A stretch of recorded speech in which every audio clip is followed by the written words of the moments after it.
record. So welcome everyone this morning. I am excited to tell you about the Veteran and Military Healthcare degree programs and options that we have at the University of Colorado. So my name is Mona Pearl Treball, and I am the specialty director for this specialty track and a professor at the College of Nursing.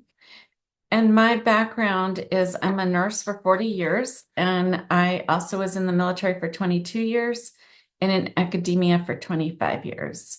And I'm not 100 years old, so those are obviously concurrent, many of those things. But I started in nursing, and then later when I was 30, I joined the military and I had a military career. And during my military career, I was active and then reserve and then active. And during my reserve time, I also taught at universities from baccalaureate to PhD.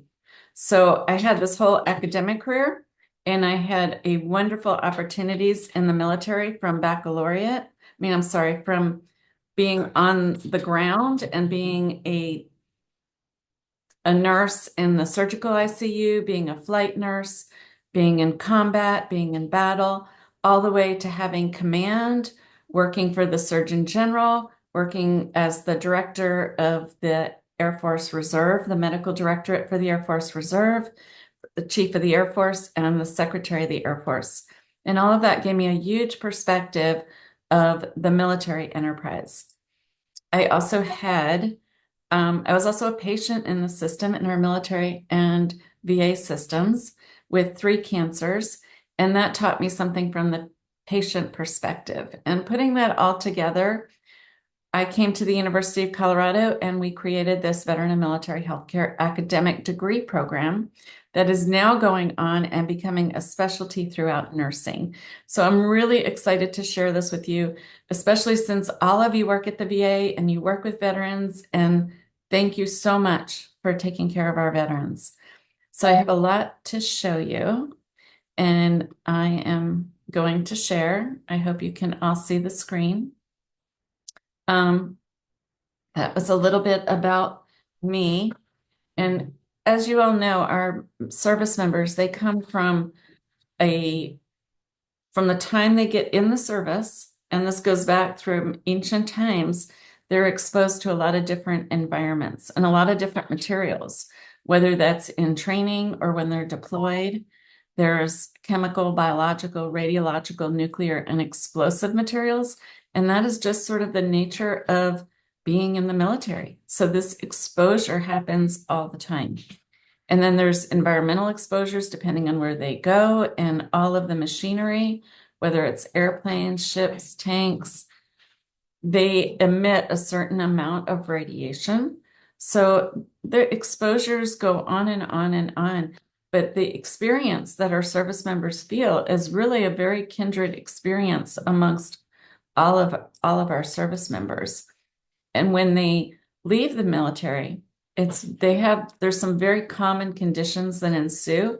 And I'm probably talking to the choir here, and you've seen a lot of these, but PTSD and mental health issues. I mean, this is not just even in our military in the United States, but throughout the world. We look nationally, we look internationally when we explore some of these issues.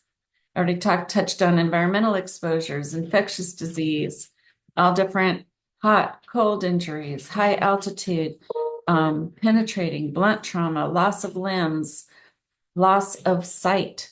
I mean, we have a lot of common conditions that occur amongst our veterans. And just to ground this in the experience that they're coming from and where the military starts to then where you're picking up in the VA and caring for them, I wanted to share this video from a group called Creative Vets.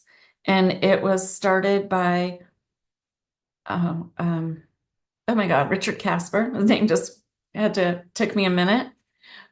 He was a combat vet, and he was in the field, and he suffered a blast injury that also killed his best friend next to him.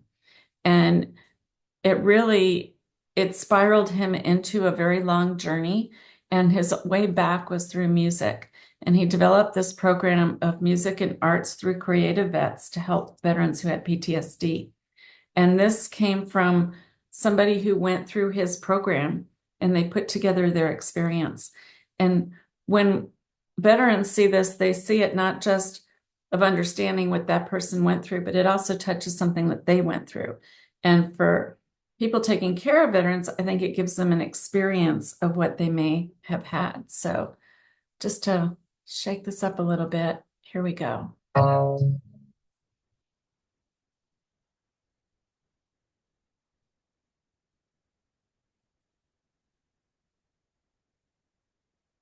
You call me dog, but I ain't got no degree. When it hits the fan, they're calling for me. From Bluegrass, Kentucky, with red blood on my hands. Nobody calls me hero except for my friends. Yeah, I woke up from dreams to find out that they were real. Well, I can tell you how it went, but I can't tell you how it feels. 'Cause I've seen the tears to fall, the picture to stand tall. And I've been in the field and worked down to the bone to make sure things get better. I've shed the smiles, I've shed the tears, swore I would get here. Well, please make it stop. They call me Doc, they all know my name, 'cause stitched on my chest and hangs on this chain. You won't read it in the paper, see it on the TV, but I don't need no fame. That's fine by me. Yeah, when they're broken, bruised, I know just what to do. My job always starts when their job is through. Yeah, I've seen it all. Empty rows and fall. Pick them to stand tall. And I've been in the field, worked out to make sure things get better. I've shed the smiles, I've shed the tears, swallowing here. When it's great, please make it stop. They call me down.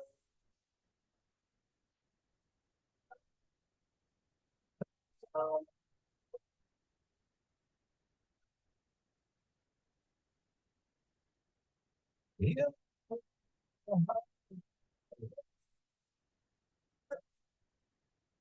when it's you, am I gonna make it? And you gotta lie. Yeah, they call me down. I ain't got no degree. When the shit hits the fan, they're calling for me. From Bluegrass, Kentucky, with red blood on my hands. Nobody calls me hero except my old man. Yeah, they call me Doc.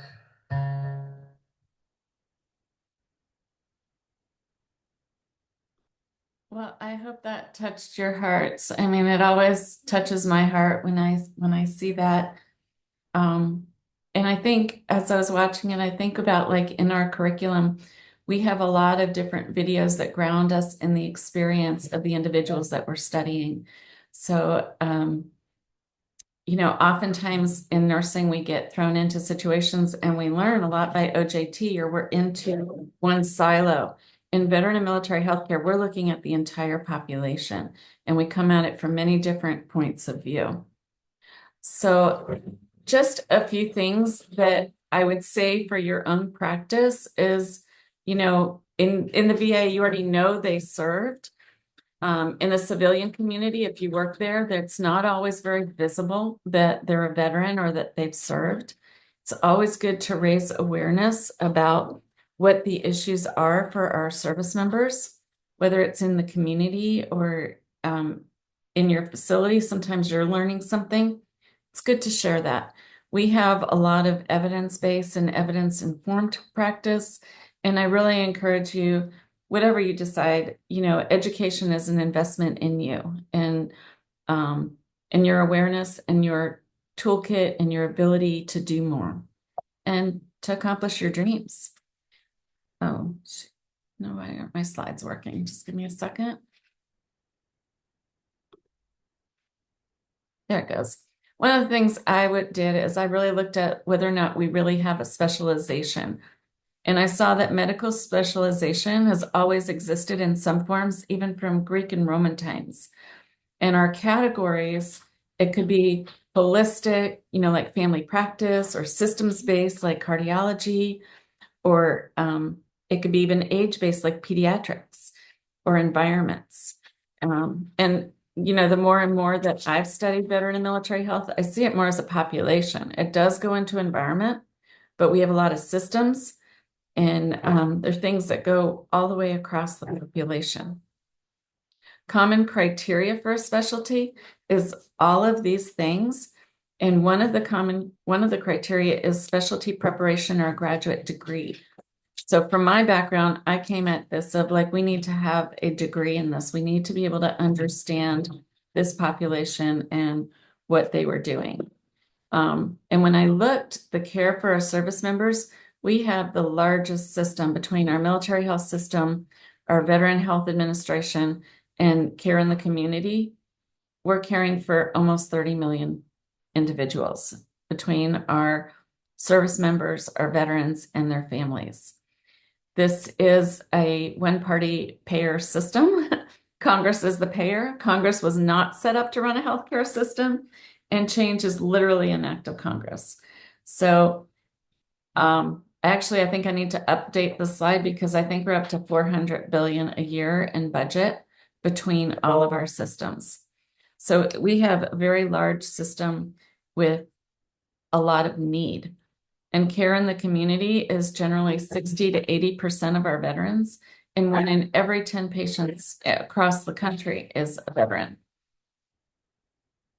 So when I looked at specialization, I could say, yes, we had a need and a demand. We have a discrete body of knowledge, and we have research that supports us, as well as a substantial number of healthcare professionals. And it's obviously something that's practiced nationally and internationally. So this is a new specialty. This is the only place right now that there is a degree. In other universities, you may find a single course, but this is the only degree program of its kind that looks at the overall population, the systems, and the special service-connected conditions. We have education, research, and practice and partnership collaborations. So really have become a center for this veteran and military health as a specialty. This started almost 10 years ago. The first course rolled out in January of 2015. We started the master's program in 2017. The DNP in COVID, we started that in COVID in 2020. There's been our first year of graduates from the doctoral program was last year. So we've had 5 graduates from the DNP, but we have over 24 right now enrolled in the doctoral studies. So it is a growing field. And I think we have about 50 or 60 graduates from the master's and the postgraduate certificate. And I have to say the students love this program.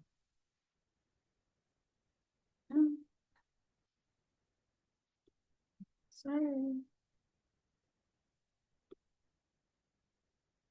I'm not sure why my slides are not working. I usually don't do them in this online format, so that's why it might be messing me up.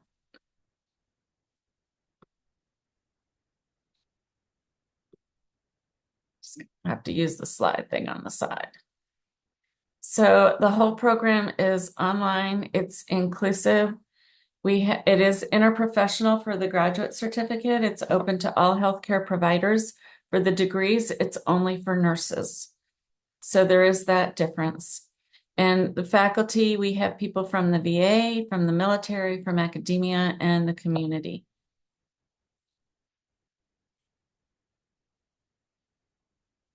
The graduate certificate is 12 credits. This is not a degree. The thing that you should understand with not a degree is that it's not eligible for federal financial aid. I think you can still get tuition assistance, but I'm not 100% sure about that. The whole graduate certificate is completely online and is anybody who has a baccalaureate degree from any field. The Master's of Science is for nurses. It is a 32 credit degree program. We have MSN core that goes for all of our 13 tracks of Masters of Science in nursing.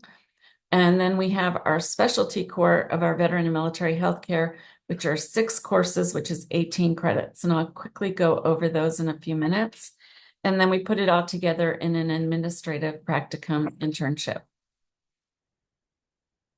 We have a postmaster's certificate, which is basically a second master's. If you already have a master's of science in nursing, we don't award a second master's, we award a postmaster's certificate. This is considered a degree program and a second master's. And we evaluate to make sure that you have the MS core and you do not need to repeat that. It's waived, and then it becomes 20 credits.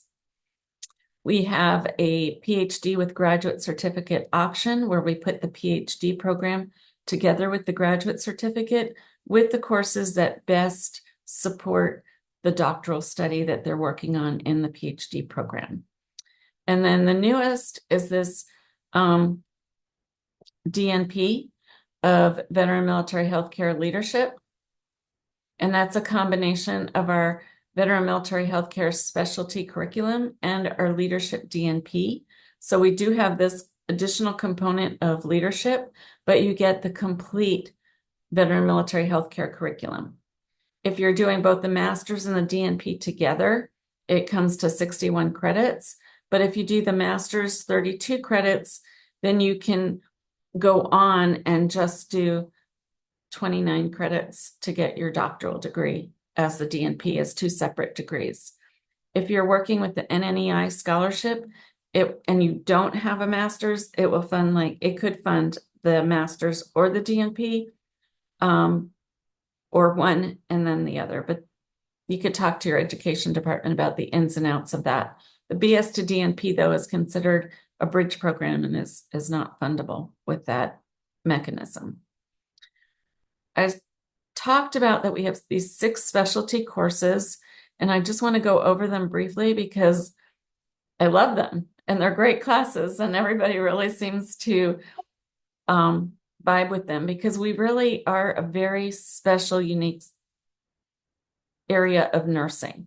So when we look at our healthcare systems, we're looking at socio-political, economic, ethical, and current healthcare trends that are involved in our VA and our MHS delivery systems. We look at the overall structure, function, the processes, how we guide, regulate, and deliver our care to our service members. Like I said, this is a huge system, $400 billion a year from our taxpayer dollars. So understanding all the different forces and how we can affect change is really important. There are many legislative components since this is a system that is overseen by Congress. So the understanding of systems is really important to understanding the population health. However, I think the most fundamental course in this entire curriculum is understanding the psyche. And Home from the Battlefront, Psychological Healthcare for Veterans and Service Members, we look at understanding the individuals from a psychological perspective and from their psyche and a warrior ethos. Because if we want to care for the whole person, it's really important to have an understanding of them. So we look at the culture within both the veteran and military cultures, both nationally, internationally. We can go back historically, all the way through Greek Roman times and then through different conflicts. We'll do an exploration of PTSD in this course, of TBI, of traumatic brain injury, suicidality, and the psychological health that might happen on the family or on parenting. So this course is just such a fundamental course of understanding the individual veteran and their culture and their psyche and reintegration and redeployment, even navigating the healthcare system and ethics. So again, if you even just want to dip your toe in the water and take one course, this would probably be the course I would suggest. There's a couple of them. As a companion to that, we have on the home front supporting veteran and military families, because our veterans are not alone. They have a family. So understanding what our families go through before, during, and after military service. And we look at issues related to deployment, to reintegration, to parenting, to compassion fatigue, of living with the sequela of combat stress, what might ensue from suicide, homelessness, family violence, PTSD, or just living with a catastrophic change in the individual that returns, whether it's 80% burns or they've lost 2 limbs. You know, how does the whole family adjust? So really looking at this from the family perspective, because that also informs the care of our veterans. And in this course, we also take a look at how we prepare our civilian providers to care for both our veterans and our families.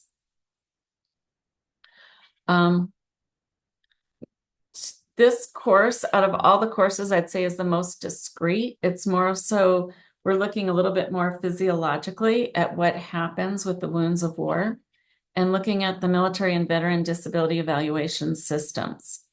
And the DES, DES, however you say it, the DES, sometimes it's called. This was set up by Congress to say whether or not a person was fit for duty or not fit for duty. This law that it's based on is 75 years old, and there's parts of this law that to this day are pristine. They're the exact same. And then there's many, many thousands of changes, because there's been a lot of changes in care and in medicine over the years, and in evaluation and how we understand a condition. So this course is more discrete in its knowledge, because it's looking specifically at the disability evaluation system. It's looking at that law. We look at how that applies for reserve and guard, how we can assist our members in having the best access to care through an understanding of this disability evaluation system. And this has really been impacted a lot with the ratings from after the PACT Act in 2022, because many more conditions have become presumptive conditions, that there's now a presumption of service connection between what they experienced in the military and the healthcare issues that they're having at this time. So I have to say, when I first set up this program, I was not sure that this was a good fit for a curriculum. And time again, my students say, no, this is absolutely necessary. And I've had one student who graduated the program, got an A in this course, and came back and wanted to do it again, because there's so much rich information in understanding your nursing practice in this course. So I've gotten to love it a little bit more. And a more up and coming population is our women. Our women and war course looks at the roles of women during war, both military and civilian women. What are some of the generic specific policies? What are deployment considerations? We look at reproductive and urogenital health.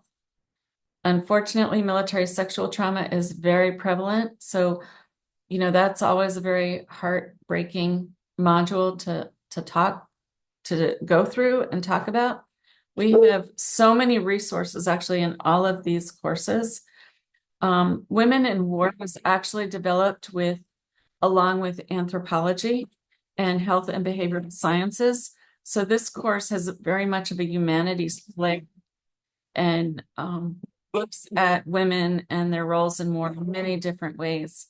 So it's a fascinating course. Highly recommend it. The faculty we have for this course right now is a nationally known faculty in military and veteran women's health. And then the final of our 6 courses is caring for veterans, aging and end-of-life care. And this explores our aging and chronic conditions in our veterans. And they could have a chronic condition actually in their 20s. So it's not just our aging population, although we do look at our elderly veterans in this course. So we explore aging, we explore chronicity. We learn to do a really more in-depth military history and environmental exposure assessments and the long-term effects of SBRNE, of chemical, biological, radiological, nuclear, and explosive materials. We also dive a little bit more deeply into our veterans of Vietnam, the Gulf War, and Iraq, Afghanistan, as those are the largest populations that we're seeing in the VA and in the community at this time. And then this is very much a lifespan course. We talk about end-of-life care, which to me is one of our most sacred moments in our lifespan. So we really look at how we can support our veterans during that moment in time. And then we wrap it all together up into an administrative internship. And you can do this internship at your facility. And this is a really big help to the facility because you're doing projects that are going to help them. It's not like you're going to do your actual job, but you can do something that supports your job, or you can take on an issue that you're passionate about, or maybe you want to explore another area in your facility, and that's acceptable too. I've also had students work in the community or in their units in the military. So an example of this is I had a student who was a nurse manager of several units at the VA. She was also a commander at the Guard. And then she also had 4 children, and she did her internship in the school system so they would understand her children. So you can take this administrative internship and apply the content in the entire curriculum in a way that makes sense to you, in a way that touches your heart of something you want to accomplish. And it becomes very meaningful. Here are some of the examples of projects that people have done in their internship. We had a student, the first one I've got, your 6, gun suicide prevention and combat vets on motorcycles. He worked at the VA. He was a combat vet. He was in a motorcycle group, and they had a suicide in the group by lethal means. And he was trying to educate the people in his group about how we can best support each other and see the signs, and looking at suicide prevention by also looking at how we can maybe having a gap in that step before we touch those lethal means. So I'm not going to read you everyone, but just, I'll highlight a couple here. Spinal cord connections. This was also at the VA and doing an outpatient support group for veterans with spinal cord injuries. Really, really successful. We had one on Tai Chi with elderly CLC veterans. One in the community. This was also from a VA nurse, but she was married to a law enforcement officer, and promoting law enforcement officers' interactions with criminal justice involved service members and veterans. Really fascinating. And they really identified from the law enforcement side that they didn't have a good understanding of PTSD or how to interact with our veterans. So you can see you can take this in so many different ways and apply the knowledge. For our doctoral programs, they've focused on hospice, on the PrEP program at the VA for our HIV positive patients.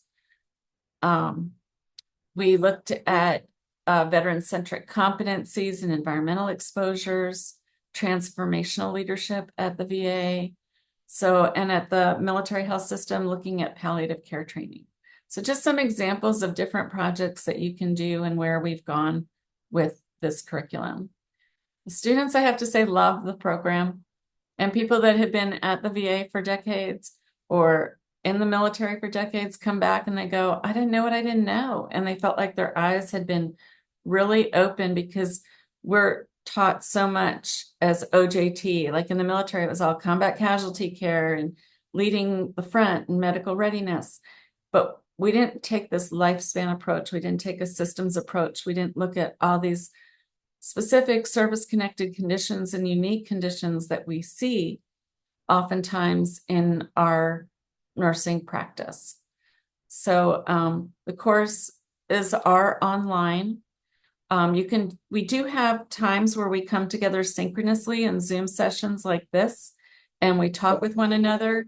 And one of the beautiful hidden gems, I think, in this program is that you can make this network and you get to know nurses from across the different VAs, and you have other people that you can call on. I had 3 graduates from this program that after they graduated, they decided to continue to work together. And when the PACT Act was being implemented, they put together a project about implementation of the PACT Act. And one was in California, one was in Texas, and one was in New York. But geographic distance really didn't play a factor.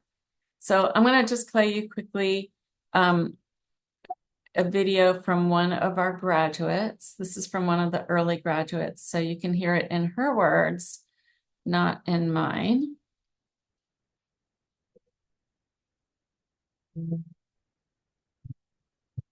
Hi, my name is Sonia Barnes. I am currently a registered nurse at the Denver VA. My practice area is the gastroenterology lab. I was looking to further my education, and I was looking at the CU website and came upon this program. After I saw, the pamphlets and things, no more contemplation was necessary. I decided to go ahead and go for it.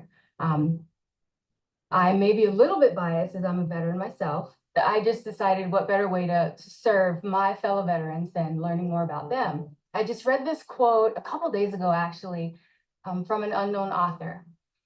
So the quote went something like, a veteran is someone who at some point in their life wrote a blank check payable to the United States of America up and to the amount, including their life.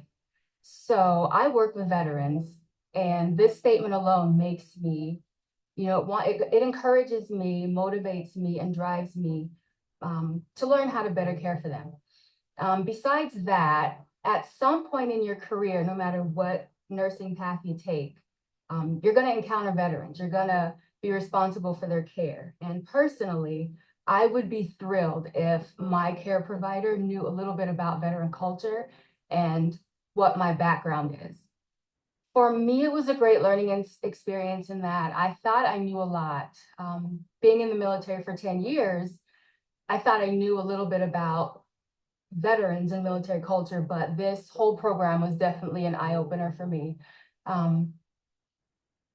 Actually, scenarios and experiences that I had as a soldier, a lot were explained in this program. In addition, the things that veterans go through, the issues, the concerns, the trials, whatever veterans and their families go through, it was thoroughly explained, throughout this course. And like I said, it was definitely an eye-opener for me. Curriculum overall, I felt was very well organized. It was very well timed, meaning during a certain module, there were questions answered. You would kind of ponder over questions with your peers, and then you wondered what next. You had questions after that. So then you open the next module and your questions are answered. So that's what I mean by very well timed. Definitely this is something that I can take back and build upon. In my practice and my career, well, first and foremost, I'm my patient's advocate. The things that I learned here, I have full confidence that I can go back and kind of be the up and coming specialist, so to speak, in this area as far as my workplace. We just got a new manager actually, and she just recently voiced concerns over knowing about the veteran culture. She has no idea.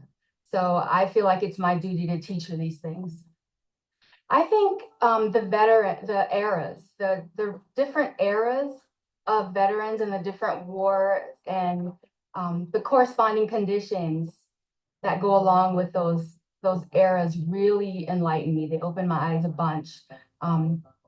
Definitely, that's something in your practice area, just knowing the different conditions that could exist with the different eras. I think the single most important thing to do is to ask questions, to really assess and ask questions, because a lot can be learned with simply by listening. And that's why I love working with the veterans now, is because I can relate somewhat. We have a camaraderie or a certain bond that nobody can understand unless they were a veteran. So I think this really unique population and caring for them is really important. It's important for people to learn more about them and their background and taking care of them.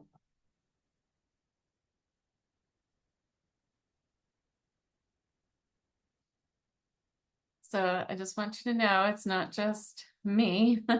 The students really, really, really appreciate having this specialty content about their area of practice. And it's the same rate for the in-state and out-of-state for the master's level. The doctoral level is based on your residency, but for the master's level, it's at the in-state level. So it's the in-state rate for tuition. So it's actually very, very affordable. I'm going to probably say this in a couple of different ways, but just to let you know, all the admissions is online, and it's through nursingcas.org. You need 3 letters of recommendation, official transcripts. You pay an application fee and a supplemental fee. It's July 1st and October 1st for spring, although I believe we've extended that now till November 1st. And priority deadline for the fall is January 15th and May 1st. All of the degree programs are via Nursing CAS, except Nexus students. They also go through Nexus, and those are PhD students who are from other universities who want to get PhD credit. Then they go through this consortium that we're part of called Nexus. And you can see a lot more information online at nursing.cuanschutz.edu/VMHC, Veteran Military Healthcare. So the application process, even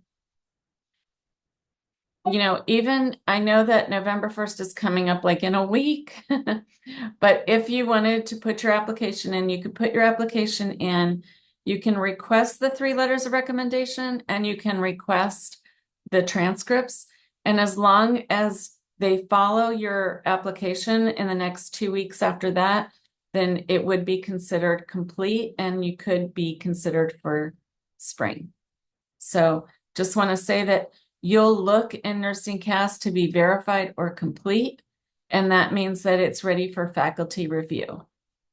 Once it's ready for faculty review, I would invite you to an interview, or if you were applying to a different specialty, they would invite you for an interview, and then we would send you a notification in the mail with an offer of admission, and you would need to say whether or not you accept that offer of admission. And then that would complete the admission process.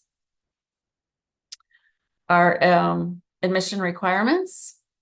So for our Masters of Science, you could come in as long as you're an RN with and have a baccalaureate degree, then you would be eligible for the Masters of Science program and the BS to DNP.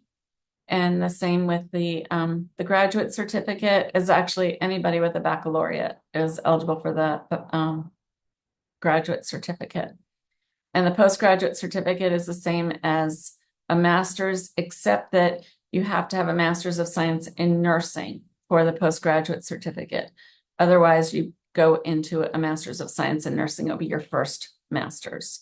There is a requirement for an undergraduate level statistics and undergraduate level evidence-based practice course.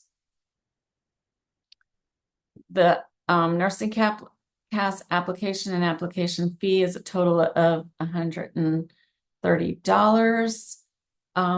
I thought it was less for the non-degree, so I'm going to check that out for you.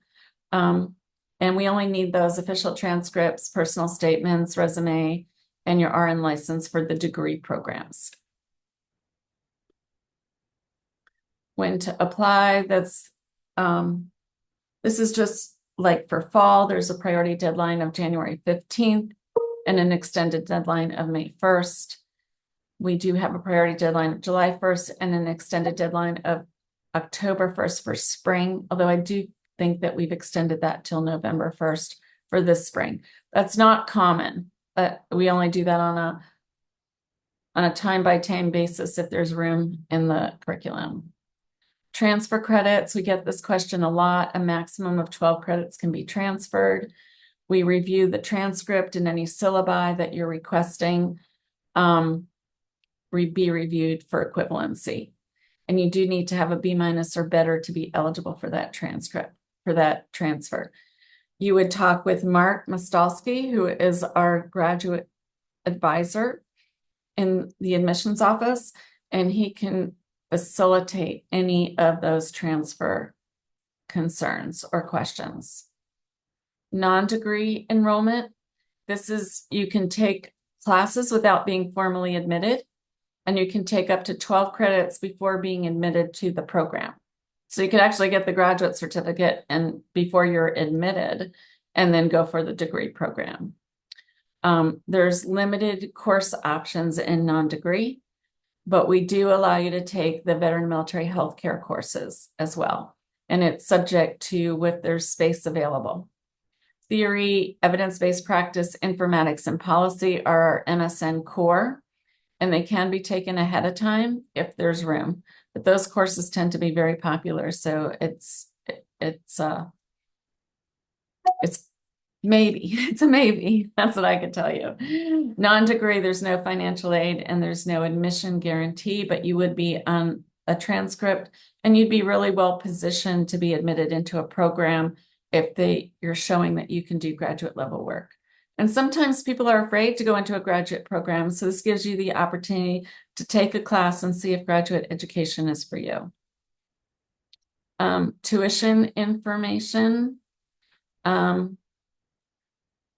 It's BS to MS. It's a $25,000 based on the annual year 24 to 25.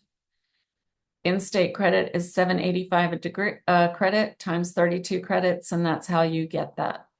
Out-of-state is $1273 a credit, and you can see the difference. That would be for 61 credits. So this is just some examples of how to calculate what the cost would be. The post-grad certificate, the grad certificate are all at the in-state rate. Financial aid in paying for graduate school. About 15 to 20% of our students are awarded a CU scholarship, and there's an application that comes out post-admission. And you can look to your employer about tuition reimbursement. We recommend that you complete the federal financial student aid application annually. The federal direct loan limits and interest rates for 2024, 2025 are really good. Graduate professional annual load is $20,500 at a 7% plus a 1.057 origination fee. So you can read all of that. We do have some scans. There is this information online at on our website as well. Specifically for our veterans and those of VA nurses. The NNEI scholarship, I've had many nurses on the NNEI scholarship, and I encourage you to talk to your education department about that.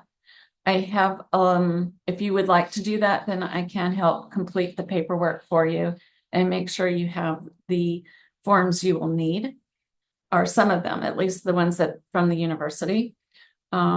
Military nurses and veterans, military family members might have the GI Bill. You can coordinate with our Office of Veteran Services.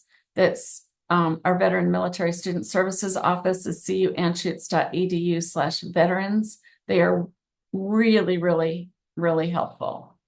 Some other potential scholarships.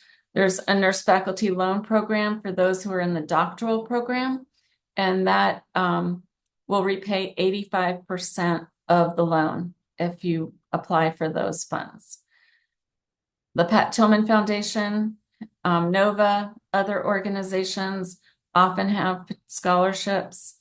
We've had Jonas Veteran Scholarships for our doctoral students, and that's like anywhere from 26 to 30,000 for those in the doctoral program. It's very competitive, and it only comes around every 2 years, but it's a great scholarship. And we've been successful in having our students actually receive this, so it's a wonderful thing. There's a book online of financial aid for veterans, military personnel, and their families. I don't think that there's a new edition out yet, but I'm often telling students about this because it's 400 pages of different scholarships that you might be eligible for. And I think I just have to the College of Nursing. They are amazing in supporting our students. I've already talked about the Office of Veteran Services, but we have a writing center, both virtual and in person, a Boots to Suits professional development program. Our library is amazing. We have a librarian dedicated to our college, and we have academic success coaches that we employ at the College of Nursing to help you with your coursework. You know, if you need some coaching, we have group therapy support, we have teaching assistant opportunities, we have committees you can join. So our college is really, really robust in supporting our students and giving you a really well-rounded experience. So if you're interested, research it, look it up, think about it, look at the Nursing CAS application, talk to our graduate advisors, talk to me. You can go ahead and apply. Here is my contact information, and Mark, who's a senior enrollment advisor, that's his contact information. We would be more than happy to talk with you and help you with your decision if you're considering this and if this is a good fit for you at this point in your life and in something that you want to do. I do want to also mention that we have this is fuzzy, sorry about that. We have an annual conference. So the next conference is September 4-5, 2025, and it's Partnerships for Veteran Military Health. We have amazing speakers that have come. Last year, Carolyn Clancy came for like the whole day and was a featured speaker, and she's the undersecretary, deputy undersecretary for Veteran Affairs Health. And I've had David Shulkin, the past secretary for the VA, come before. We've had Congressman Crow come for a couple years. He's obviously a congressman, but also was an Army Ranger. This last year, the lieutenant governor came. So we bring together people from, government and academia. We have research tracks. We have veteran speakers. It's a real partnership and really trying to care for our veterans. And I think this year we're also going to maybe have a special symposium for our Vietnam veterans. And we have some great experiences like complementary therapy. Last time we had equine therapy as a post-conference. And we have had songwriting and storytelling. So we try to include something that's very experiential as our post-conference. So I just want to thank you for taking care of our veterans, hanging in with me for this whole presentation. And I would love to take questions and see what your thoughts are. So feel free to come on screen and let me know. There are a couple questions in the chat. The first one is the DNP only in leadership? The DNP is in veteran and military healthcare leadership. We have 2 DNPs, actually, one that is only leadership and one that includes the veteran military healthcare curriculum. That's more specific to our vets. So, you know, obviously, I think if you're at the VA, I think you may get more out of the VA, the veteran military healthcare. We add the leadership component because it's an indirect care degree. It is not an NP, APRN type of degree where you're going to get an additional license or prescriptive authority. It's not an NP, it's indirect care. Okay, the next one is from someone who has a Master of Healthcare Innovation and wants to know that it was granted from No. OSU College of Nursing, and does that count as a Master's of Nursing? No, but you would still be eligible for either the postgraduate certificate or the DNP in veteran military healthcare leadership. And so you could go on from that. It doesn't count. Oh, so I'm sorry, it wouldn't count as a Master's of Science in Nursing. You could get a Master's of Science in Nursing, or you could get a DNP. And I will work on getting the, Annapin, can you put the application link in the chat, please? Yes, I'll do that. And Annapin also said in the chat, she said this to me, but not to everybody, the non-degree application is $60, not $130. $130 is only for the degree programs. I knew there was a difference. Information on the PhD program. I can see the chat now. The PhD is under the graduate school, and the person, our assistant dean for the PhD programs is Dr. Jacqueline Jones, and I would encourage you to reach out to her. There's information on our website, and she often has what she calls like fireside chats and information sessions. Okay, elevator pitch on an APRN with an MSN, do the DNP. The DNP really opens doors. It opens doors in your mind. It opens doors in the community and in your levels of practice. You have so much more in your toolkit. I've had several NPs, FNPs, acute care NPs come back and do the VMHC DNP because this is population-based. And there is no other education like this where we're really looking from a graduate level at what are the needs of this population? How can we best take care of them? So you get a really in-depth understanding along with the DNP skill set and the doctoral level skill set, and you can accomplish more. You can really, opportunities open up. So actually that FNP, or he was an NP, acute care NP, came through this program, did his, completed the DNP and was offered a deputy chief nurse position this week, actually. So that was very exciting that he's moving up. I had another nurse that completed the NP move up into a VISN level chief type position. I can't remember her title. But almost all of our DNPs have been able to find the next place that they want to go with their career. So I think it just makes you a better advocate. It gives you more things in your toolbox, and it allows you to accomplish more. You know, if you have that innate desire to be able to make a difference, I think that really helps. I hope that answers that. Other questions? And you can speak them. You don't have to type them. I love questions. I hope my dogs weren't too distracting during the conversation and that people love dogs. It's hard. I can just see your names. I don't see your faces. All right, everybody. Well, we can send you the video. We can stay in touch with you. We have a lot of your emails because you responded, and I appreciate that. Thank you very much.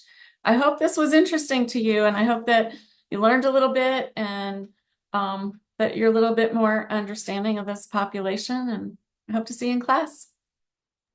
Have a great day, everybody. Thanks so much for coming. Thank you, Mona. Thank you for putting on the presentation and for answering all those questions. Oh, my pleasure.